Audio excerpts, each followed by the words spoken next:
Welcome to the Salmon Runs YouTube. Enjoy the video.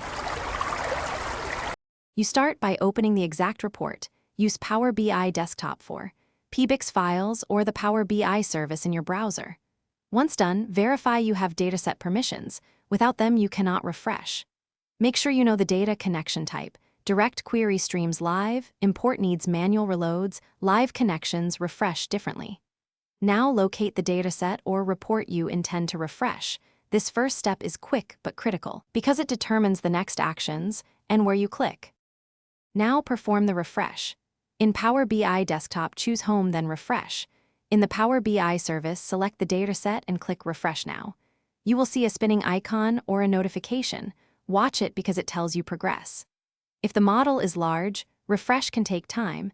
Consider refreshing tables selectively or rely on query folding to reduce load. Make sure to save or publish changes from desktop back to the service once the import completes, so the updated report is available to others. Finish by confirming visuals reflect updated data. Check any timestamp or last refreshed indicator.